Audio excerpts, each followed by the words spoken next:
السلام عليكم ورحمة الله وبركاته. معكم أخوكم محمد فيصل في فيديو جديد. It's been a long time يا شباب، والله العظيم أنا مشتاق لكم. كنت فاكر في شهر رمضان هعمل فيديوهات كثيرة، لكن جرت الرياح بما لا تشتهي السفن وما قدرت أعمل فيديوهات، حصلت لي ظروف وانشغلت. بصراحة المشكلة كانت إنه أنا كل رمضان عندي عادات شخصية بعملها، فهذه العادات الشخصية بتاخذ تقريبا معظم زمني، فما حيكون عندي أي زمن لأشياء تانية. والحمد لله كل سنة في رمضان بيكون عندي إجازة، بيكون عندي فراغ، فبتفرغ لنفسي.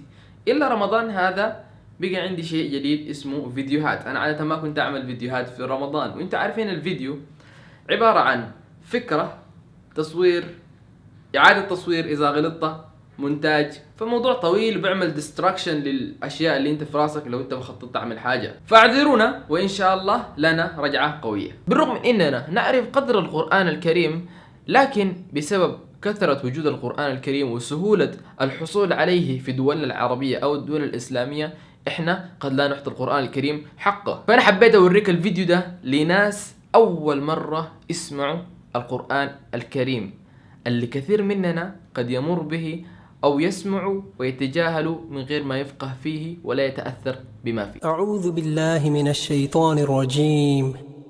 بسم الله الرحمن الرحيم. الرحمن علم القرآن،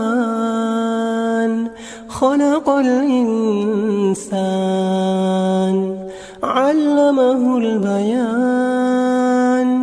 الشمس والقمر بحسبان، والنجم والشجر يسجدان. والسماء رفعها ووضع الميزان، ألا تطغوا في الميزان.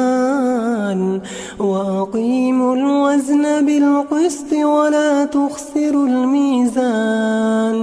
والأرض وضعها للأنام، فيها فاكهة والنخل ذات الأكمام، والحب ذو العصف والريحان. فبأي آلاء ربكما تكذبان؟ خلق الإنسان من صلصال كالفخار، وخلق الجن من مارج من نار. فبأي آلاء ربكما تكذبان؟ شوف ده ما قادر حتى يتكلم. In terms of the effect that it maybe had on your soul, how did it? Peaceful. Peaceful? Yeah. It was very heartwarming and moving. Inspiring even. And that comes from a lot because look at me. So, yeah. حتى الثاني واجه صعوبات إنه يتكلم. Heard that. How did that make you feel after listening to it? It sounds weird, but I like the accent. It's not really the accent, but you know what I mean. Yeah. It's very The flow. mystical.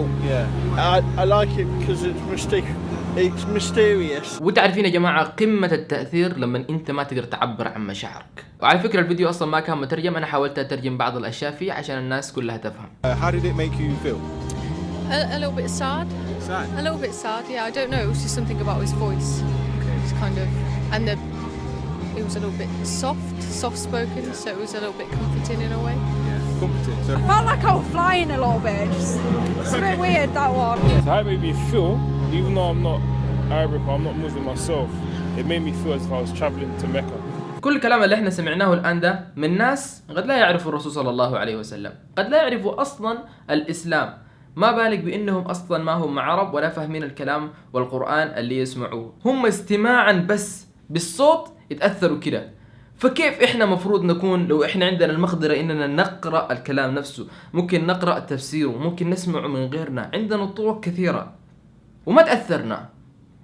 المشكلة وين يعني؟ فدي رسالة بسيطة لي أنا أولا ولكم كلكم أن القرآن الكريم ما هو كلام فقط يسمع. يعني أنت ممكن تسمع القرآن وأنت في السيارة، ممكن تسمع القرآن وأنت تعمل رياضة، ما في مشكلة.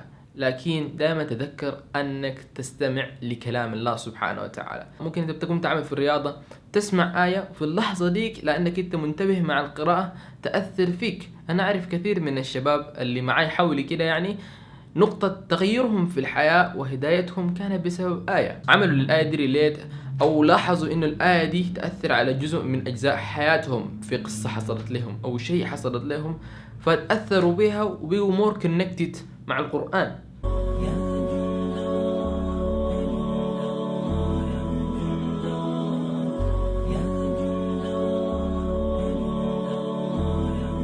واحد من الصالحين بمعنى كلامه كان يقول إن الشخص الذي يحفظ القرآن ومع ذلك في حزن في قلبه فهذا الشخص هيعيش حزين طول حياته. شنو نفهم من الكلام اللي قاله ده؟ يعني قصده إنه الشخص ده بما إنه خلاص افتكر نفسه حفظ القرآن معناه خلاص حيبعد عنه وحيفتش عن السعادة في شيء تاني بما إنه هو حزين. فهذا الشخص الصالح كان يقصد إنه هذا الشخص مهما بحث عن شيء تاني عشان يفتش فيه السعادة ما حيلقاها، لازم يرجع لنفس القرآن اللي حفظه ده ويدبره يفكر فيه عشان يفهم الموضوع أكثر ويبقى سعيد. ختاما احنا عارفين انه في كثير من الشباب، ولما انا اقول شباب يعني بنات واولاد والناس بصورة عامة، عندنا مشكلة اننا ما بنتأثر بالقرآن الكريم بالرغم من اننا بنعرف الايات المنزلة فيه وبنعرف الاحاديث ونعرف اقوال العلماء فيه. وانا عارف انه ممكن يكون من اسرتك او من اصحابك ناس فيهم كده، رسل لهم هذا الفيديو خليهم يشوفوا ردة فعل الاجانب